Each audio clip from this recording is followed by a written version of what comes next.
السلام علیکم دوستانو، امید ده تاسو بخیر. په انډیا کې چې کوم د رسول الله صلی الله علیه وسلم په ناموس باندې چې کوم حمله شوې ده،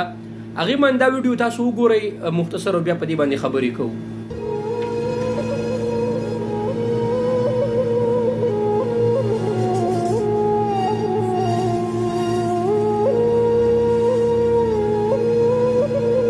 ګورئ دوستانو، دا ویډیو چې کوم ده، کله چې دا ویډیو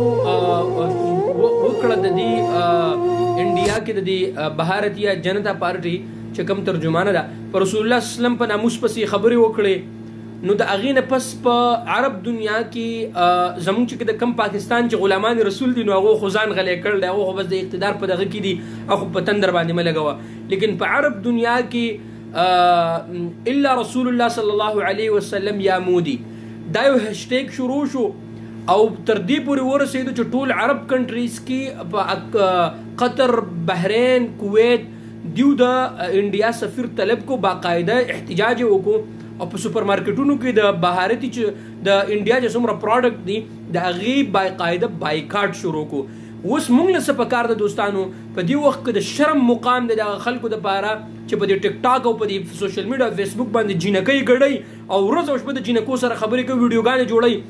نن ستاسو غیرت چرته لاړو چې دا تاسو د رسول الله صلی الله علیه وسلم د ناموس لپاره یو ویډیو ونه کړه، تاسو په قیامت میدان کې د الله نبی صلی الله علیه وسلم ته څنګه مخامخ کیږئ؟ شرم او حیا تاسو له پکار د کم از کم یو ویډیو خو به تاسو کړی وی کنه، چې سبا خو د رسول الله صلی الله علیه وسلم مخې له تللی وی، نو کم از کم دومره خو ویلی چې ای د الله نبی صلی الله علیه وسلم ما خو نور هېڅ هم نشو کولی،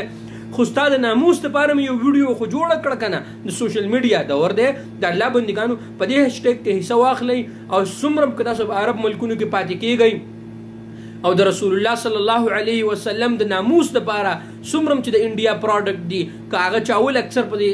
عرب ملکونو کې چاول د دې ډېر زیات خرڅېږي، نو چاول یې ماخلئ، څومره چې مسالې دي هغه یې ماخلئ، هېڅ شیز یې ماخلئ، او په دې بایکاټ مهم کې حصه واخلئ چې بیا څوک دا جرأت ونه کړي چې د رسول الله صلی الله علیه وسلم په ناموس باندې بیا حمله وکړي. الله رب العالمین زموږ او ستاسو او د ټول امت مسلمه حامي او ناصر شي.